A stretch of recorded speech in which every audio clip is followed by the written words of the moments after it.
Welcome to episode 2 of Tales on a Tuesday. Today's story is from Christine Hockings.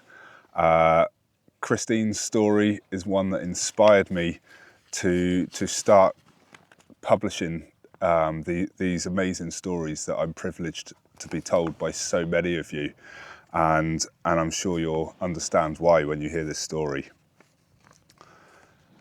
The first part is a copy of an email. April the 26th, 2023, 12:05 p.m. Dear Wes, I'm sorry to tell you that with a heavy heart, I'm going to have to withdraw from the first Silly 60. I've had a stroke. Just a couple of weeks before the inaugural Silly 60, I hit the send button on this email as I laid in my hospital bed trying to make sense of what had happened to me. At the age of 63, the risk of heart diseases and strokes increases, but I was not your average 63-year-old. I had a race to do.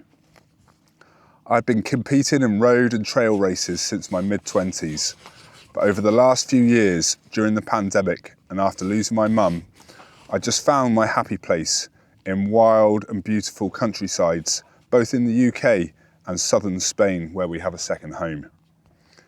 In 2022, I entered the Southwest Coastal Path Half Marathon and came 5th lady despite my 62 years.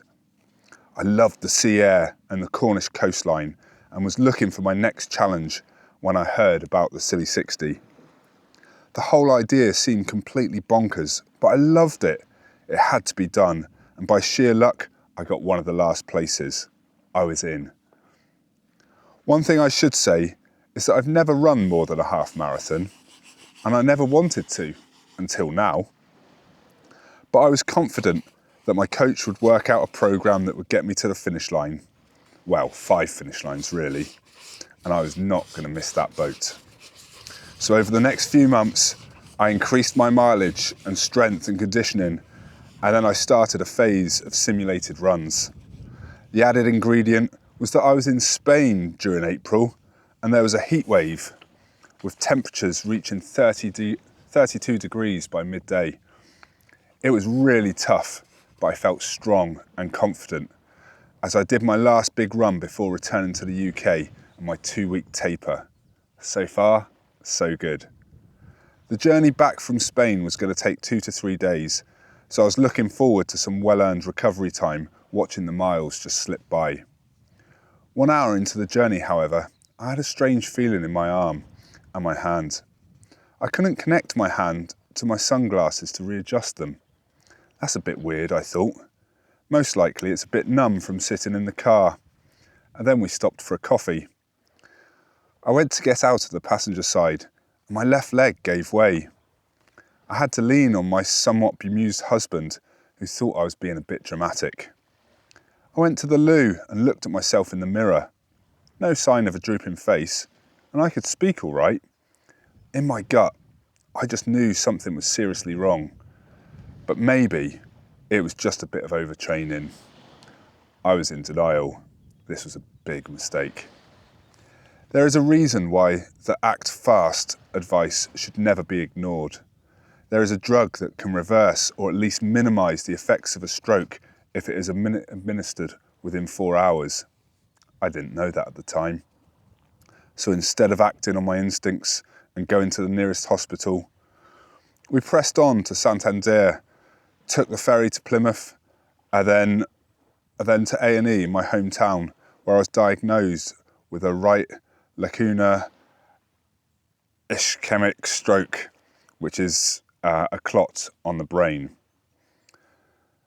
So fast forwards to 2025, and a little email pops up in my inbox from Wes with a Silly 60 newsletter and news of an exciting new race in the Silly 60 portfolio, the Salonian Sprint.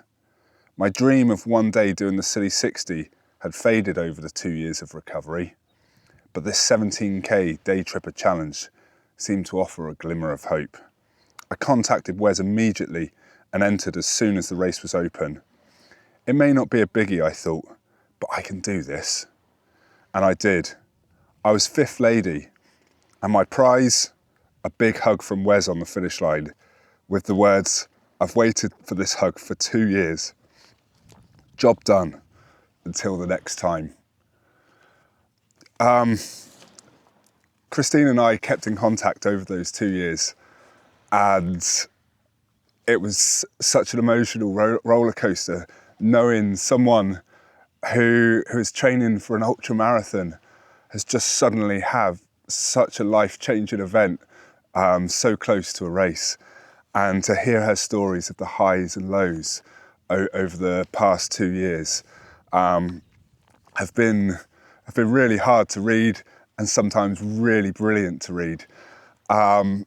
So yeah, to see Christine on the start line in May on the Salonian Sprint was just amazing, and to finally get that hug was just something else. Thank you so much, Christine, for your story. It really means a lot to be able to share this inspirational story that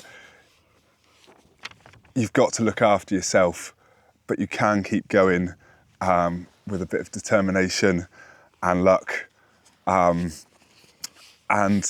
thank you all for listening, and see you next week for the next Tales on the Tuesday.